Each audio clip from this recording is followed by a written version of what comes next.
Now, I don't know if we're going to go faster, but we're going to rev up the engine because this next speaker, and by the way, I do want, we're going to be a tiny bit off. We're not going to have lunch till 12:30.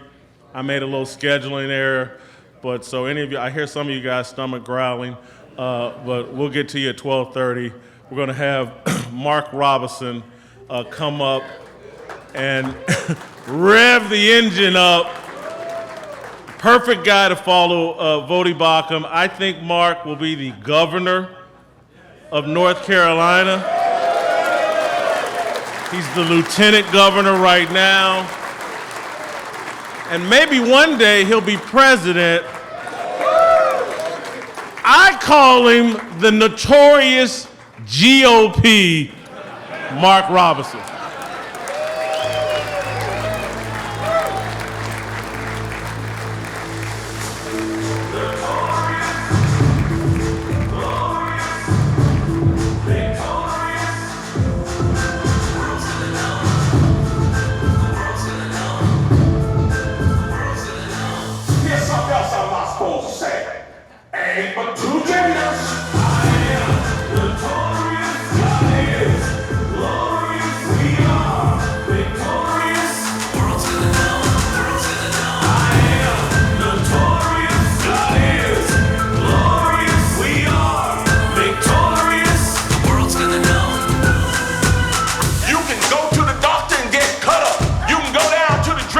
And get made up. You can go down there and get drugged up.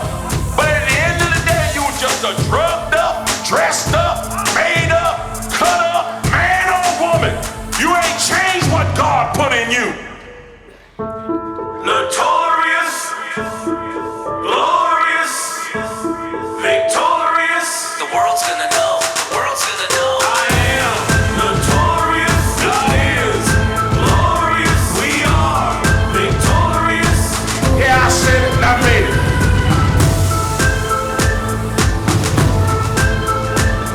He is the way, the truth, and the light.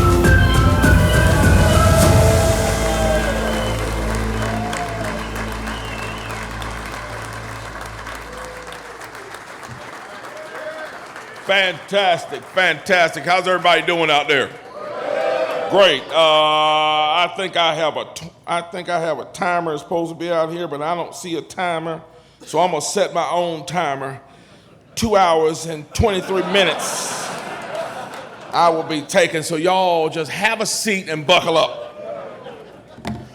Seriously, folks, very first thing we're gonna do, as always, we're gonna give thanks to our Lord and Savior, Jesus Christ. Without Jesus Christ, I don't know where I would be, but I know where I am with him. And so we give him thanks first and foremost. So guys, we appreciate y'all being here. And we do not give thanks in vain. I'll tell you a little bit about me in case you don't know. I'm number 9 of 10 children.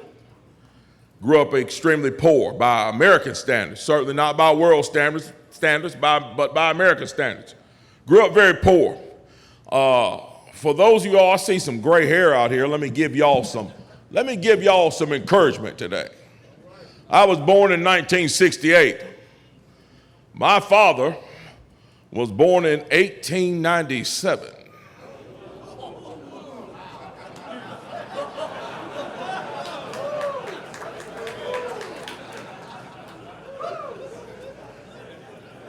I'm sorry to all the wives of these gray-haired men who will be coming home today thinking that they could do things that they could do when they were 20. Sorry in advance. But my dad was 71 when I was born, and I have a sister who's 5 years younger than I am. So my dad was very far apart from my mom in age, and it was one of the things that I missed out on in life because, well, by the time I came along, my dad was retired and just wasn't doing it anymore. I only remember my father as an old man sitting in an easy chair. The most work my dad did was work on lawnmowers, do odd jobs, and go fishing. That's about all he did. Plus, my dad had an alcohol problem, very violent towards my mom, and I saw that growing up a lot. Now, many people might not understand this, but every chance I get, I continue to honor my father. I continue to honor my father. My father never took me fishing. He never took me on a hunting trip, never took me on a football game. He didn't teach me how to throw a ball or tie a tie. He didn't teach me how to speak. He didn't teach me how to do any of the things that I know how to do. But my father taught me one important lesson in life, and it was this. My father taught me one thing, and it was this. There's always somebody who's bigger and badder than you that you're going to have to answer to. I can remember days when we'd be in the house and we'd be cutting up, as my mom would say. My mom had a favorite saying she'd love to say. She'd say, "Hush that fuss." She would holler upstairs to us and say, "Hush that fuss." And we'd be upstairs, unbeknownst to her, going, "Hush that fuss, hush that fuss, hush that fuss." And we'd be quiet just long enough for my mom to get out of earshot, and we'd go right back to raising a ruckus. And we'd do that over and over and over again until we look up and see my dad standing in the doorway. He wouldn't say a word. He'd just put his hand on that doorway and lean on it. And we look at him and we bow our heads and try to pray him away. And then we'd be silent for 2 weeks. That's the one thing I learned from my father. Although my father was an alcoholic who was violent towards my mother, he taught me a valuable lesson in life, and it was this. You'll always have someone you have to answer to. No matter how big you get, no matter how strong you get, no matter what your position in life is, you have to answer to someone.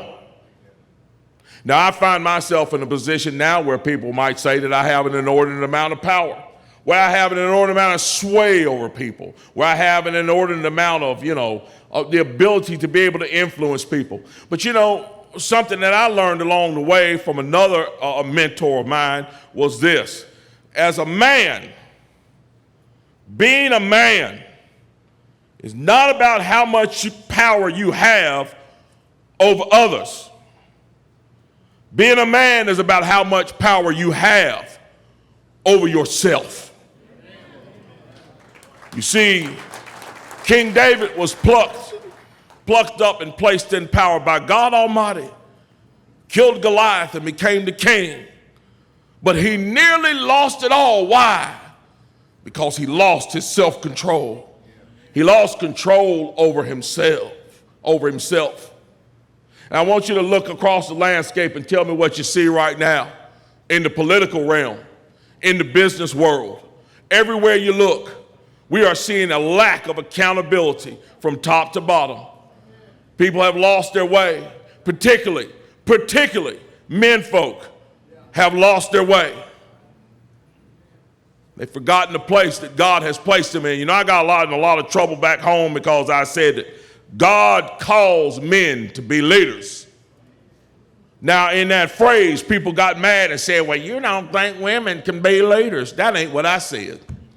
You do not understand the English language. I said God calls men to be the leader. That means when it's time to go to church, who should be in the car, warming the car up for the family to come get in the car? When it's time to go to Bible study, who should be the first one with the Bible headed towards the door? When the fight starts, who should be the one standing out front saying, "If you are going to get my wife, if you are going to get my children, you have to go through me. And trust me, if you go through me, the next step is my wife." And oh boy, you don't want that.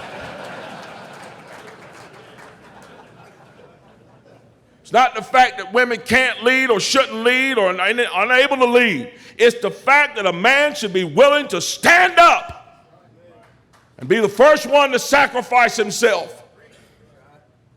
We are losing that in this country today.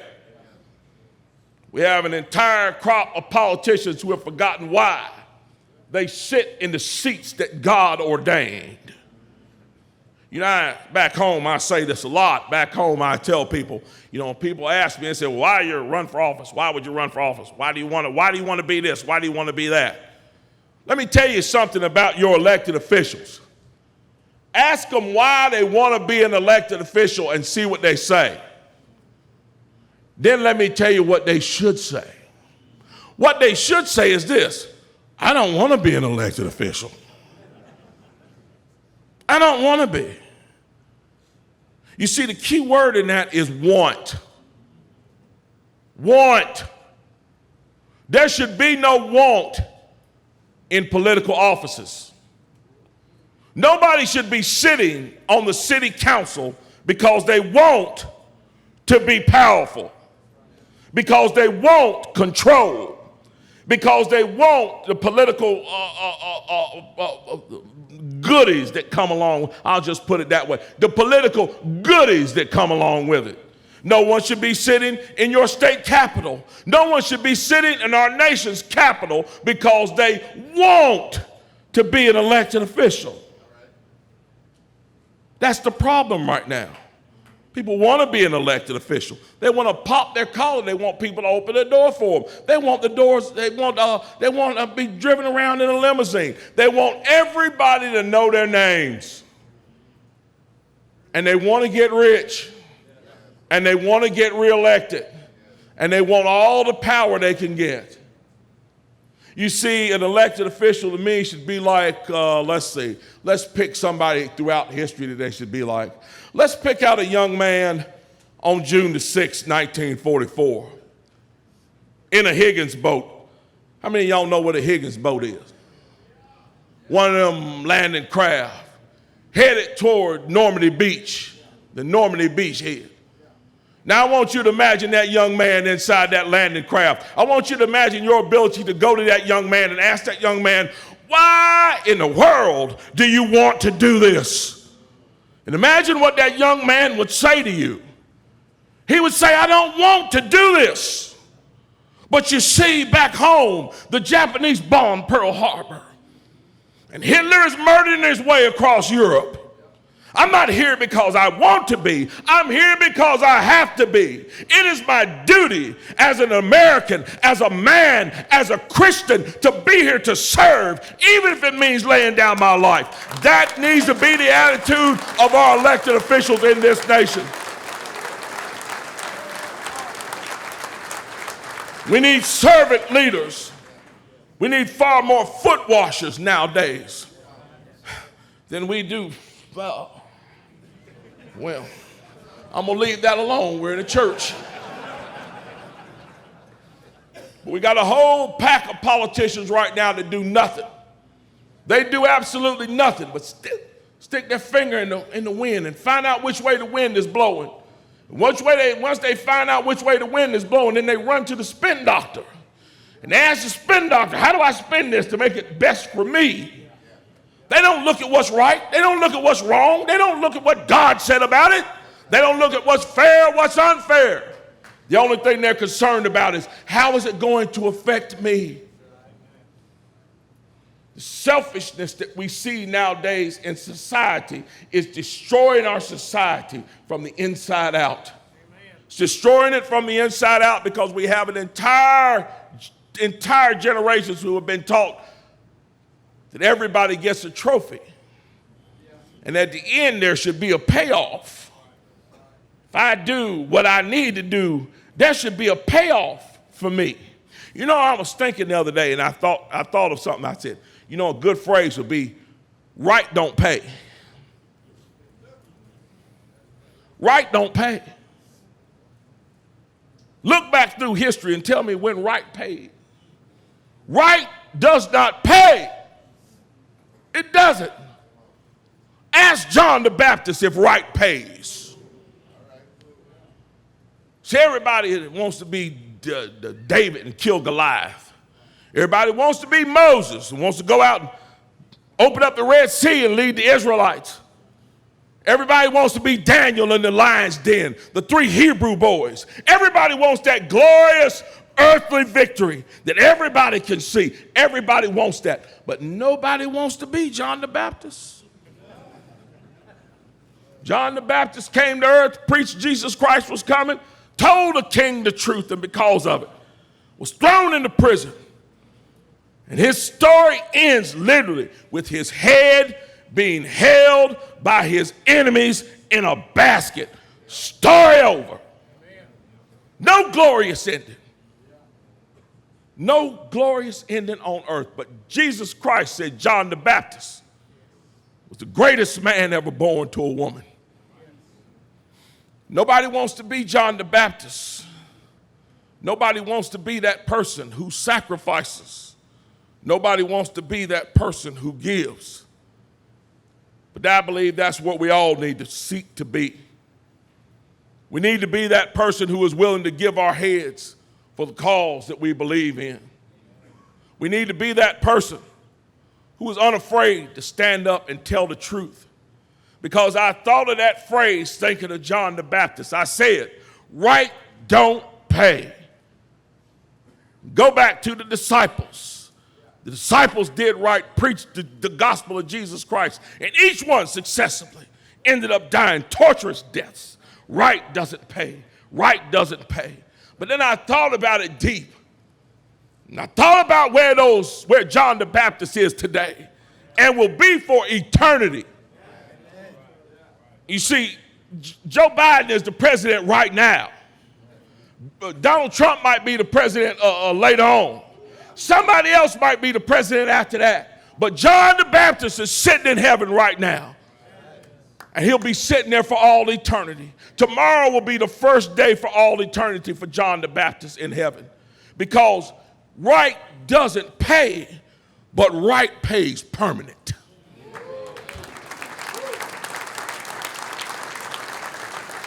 It pays permanent. Right leaves an indelible mark on the future. When you do right, you set a standard that cannot be erased.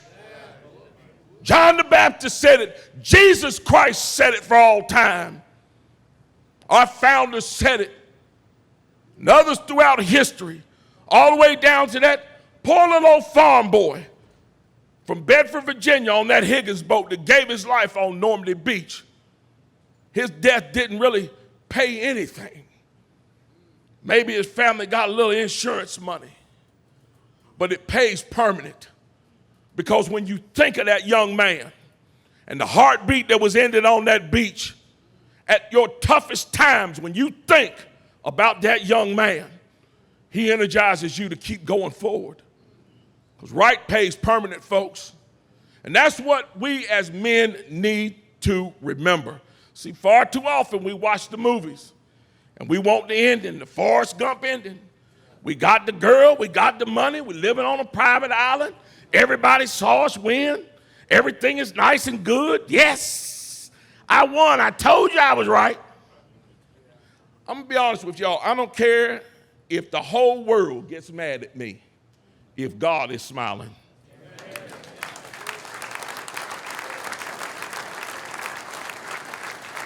And I can tell you this right now, in the world that we live in, you can rest assured, if you're doing right, that's exactly what's going on. Amen. You meet 10 people, 9 of them will be mad at you if you're standing up for what's right.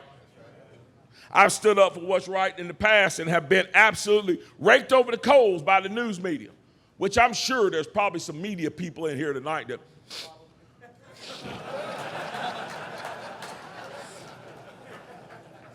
I'm trying to see if I can detect the foul odor of mainstream media.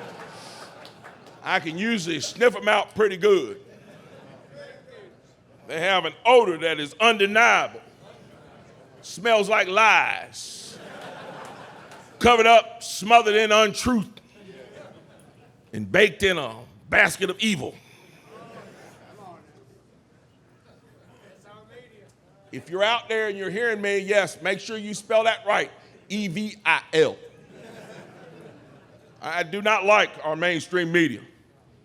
They take everything that we have, and everything that is holy, everything that is right, turn it upside down on its head, call it wicked. They actually called me crazy and called me a vile human being because I have the unmitigated gall to believe some simple truths like the United States of America is the greatest nation on earth. They really hate it that I can back it up with simple truths like, yes, people are they're really willing to risk their lives to get here. I saw something one time where some Cubans made a boat out of a car to get to America. Cuba is 90 miles from the U.S. They were willing to tread shark-infested, choppy waters in a car turned into a boat to get to America. I don't know what that says to you, but America must be some nation. They get mad at me for saying simple truths like, ain't but two genders. Sorry, there are only two genders. Now, what I refuse to say is that you don't have the right to declare yourself whatever you want to be. This is America. America is a theocracy. I mean, America is a constitutional republic, not a theocracy. So you have a right to believe in whatever God you want to believe in, and you have the right to believe that you are a fire hydrant if you want to. Feel free to declare yourself to be a fire hydrant. Please tell me, I will bring my dog to visit you.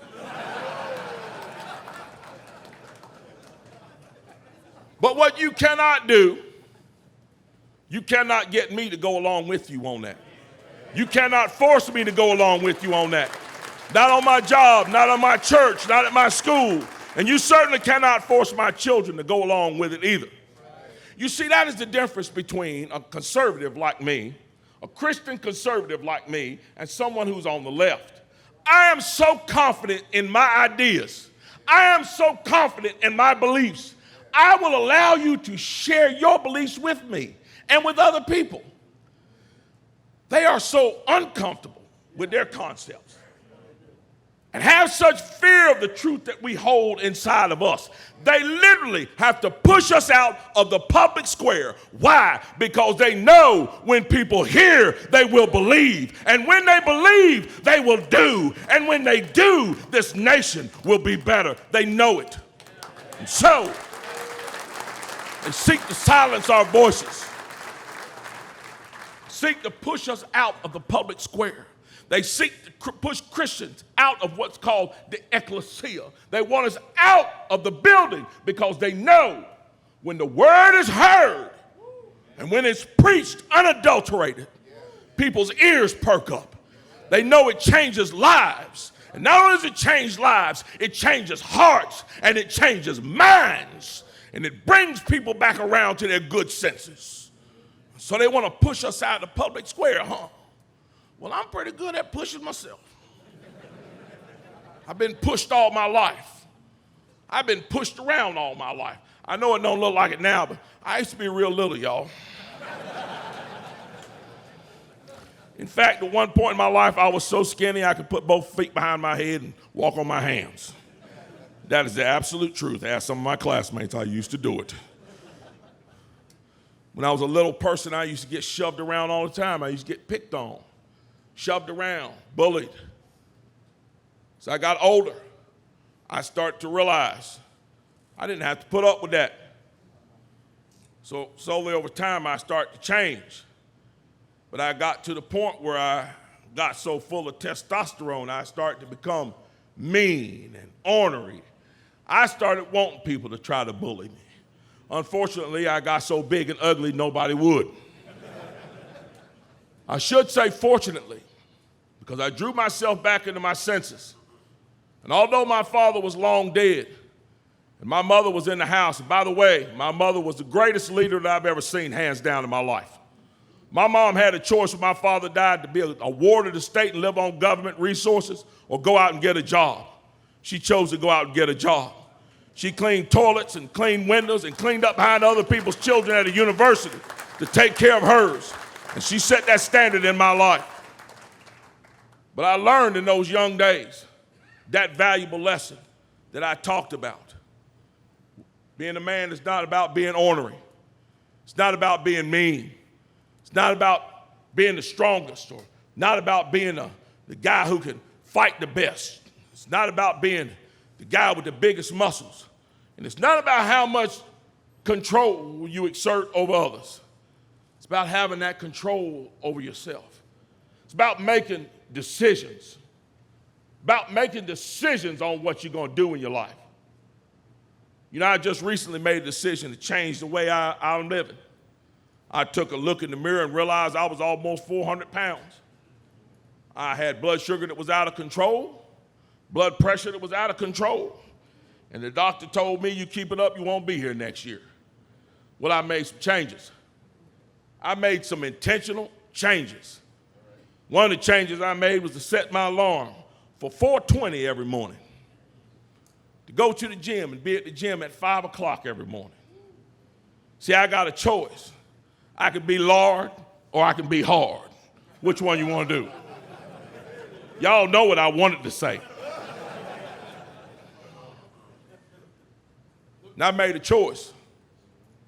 Now I had to look at myself in the mirror as a man, and say, are you going to allow yourself to die early death because you don't have the discipline to be able to control what goes in your mouth? You don't have the discipline to get up out of bed every morning and go running, go jogging, go lifting weights, go ride a bike, do whatever it is you can to get your heart pumping right, to get your waistline down. And by the way, I used to wear a size 62. I'm in a 44 today.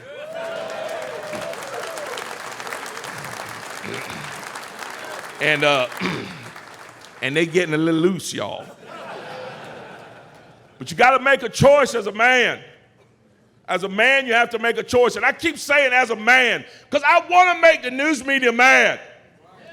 That football player who talked about being a man and starting a family and protecting your wife and protecting your children. That's what America needs. We need men to stand up and be men again. We don't need these jellyback men running around here acting like men. I don't care if you do got 9 children. If you ain't taking care of none of them, you're not a man. A man takes care of his. A man lays down his life for his. That man gets up out of bed every morning at 4:20. If he ain't hitting the gym, he's going to work. He's got to have 5 jobs, he'll do it. That's what we need back in this country again. We need to move away from all this foolishness that we're seeing. This DEI, diversity, equity, and inclusion. One of the most foolish things ever come down the pike. Diversity, equity, and inclusion. And they're always talking about it on the college campus. And everywhere you go on the college campus, we got diversity, equity, and inclusion on this campus. We got diversity, equity. The science class, you can't talk about that in science because them little people over there, they're not smart enough to talk about that. So don't use those big words. That's not being diverse. That's not equity. That's not inclusion. Go over to the classes where they're teaching history. Diversity, equity, and inclusion. It's everywhere on the college campus, except one place, the basketball court. When was the last time you heard a college basketball coach line his team up on the court and go, guys, I got bad news for you. Got too many black guys on this team.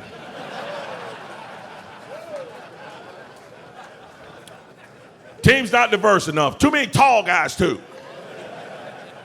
I'm going to have to get some Asians. I'm going to have to get some guys that are 5'1". Some of you tall guys are going to have to lose your scholarship. Sorry. You don't hear that. You don't hear that on the baseball diamond. You don't hear that on the football field. What do you see out there? What's the word up over that all the players look at before they go out? Just about all of them. They look at that word, excellence. Make a choice. I know one of them has a thing over it. Make a choice to be excellent. It doesn't say make a choice to be equitable. It says make a choice to be excellent. I tell everybody that I can that I think we ought to replace DEI with DEI. Y'all are confused, aren't you? Let me explain to you what I mean. There is DEI, diversity, equity, and inclusion. And then there's my version of DEI. And here's what my version of DEI is. It's something that America desperately needs to bring back. 3 things that America desperately needs to bring back to its government, to its education, to its businesses, to its industry, to every corner. 3 words that need to be brought back in this country. And those words are these: discipline, excellence, and intelligence. That is what needs to come back to America. And it needs to come back in a hurry, because America is in trouble. America is in trouble. She has lost her way. People want to say this is not a Christian nation, but I'm sorry. You can't start out with God and then dump him off halfway through and expect to get to your destination or keep going where you're supposed to go. And that's exactly what we've done. We don't need God anymore because we've got Google. We want to ask what's right, what's wrong, what's fair, what's unfair. We now go to Google. We don't go to God anymore. We don't ask him that anymore. We don't ask God for advice or wisdom, which is more precious than anything. Wisdom is more precious than anything. Everybody talks about intellect. Fine, you've got intellect. But if you've got intellect and you have no wisdom, it's useless. We see that every day in people who have umpteen degrees but don't understand that there are only 2 genders. And so, what is it that we need to do mostly as men in this country? We need to search inside of ourselves to be disciplined, strive after excellence, and search for that intelligence that gets us where we need to go as a nation and as a people. We need to pass that off on to our sons. You know, one of my favorite passages of Shakespeare is Henry V, where he talks about the Battle of Crispin. He says, he that outlived this day shall come safe home, and rouse him in the name of Crispin. And he goes on, he says, he who sheds his blood with me this day shall be my brother. And he says, we happy few, we band of brothers. And there's a line in that part of that play where he says, this story shall the good man teach his son. That's what we need to do as men. We need to learn those lessons for ourselves as we already have it. We need to be disciplined. We need to be excellent. We need to be intelligent. And then we need to pass it off to the youth. We have an entire generation right now that is searching for the truth. If the truth is inside of you and you refuse to share it, you are doing a disservice not only to them, but to the future of our nation. I'm not afraid to stand up and tell the truth. Nobody's going to dangle any carrot over my head, no matter what it is. There's not a carrot in the world that's valuable enough for me to disregard the truth that I know that God has put inside my heart. Now I may be silent for a moment to do what I need to do and collect my thoughts. I may decide that discretion is the better part of valor in some situations, but I will never abandon the truth. And when it's time to tell it, I'm willing to stand on the highest mountain and scream it. Because I'm going to tell you what, there was somebody out there, there's people out there right now who are lying in their graves, who never got married, who never had children, who never had grandchildren, who never got to see all of the great things that I have seen in my life. I have wonderful grandchildren. I have a wonderful family. I have a wonderful life, but it was given to me by men and women who lay in their graves right now because they were willing to give all for the truth and give all for my future. It is now our turn to repay that. And if we do not do it, we'll have to look back on ourselves and look at our grandchildren, our great-grandchildren, and try to explain to them why we didn't pass on the same freedoms that we had to them. I will not be doing that, folks. I will not. Even if it puts me in my grave, my grandchildren, their children, will pull a picture of me down off the wall and hand it to their heirs and say, this is my grandfather. This is my great-grandfather, and he died passing on freedom to me.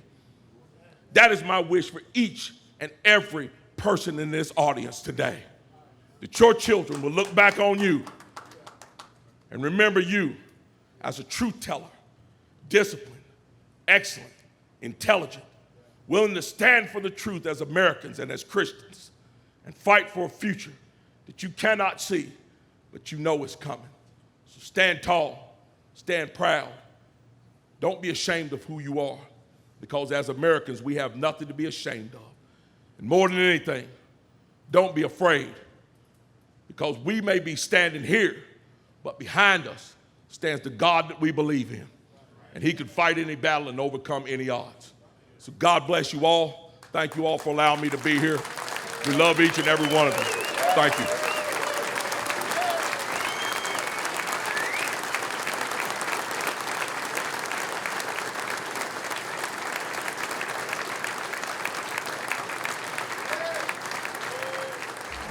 Don't miss a second of Fearless. Hit that like button and subscribe to keep up with our latest content.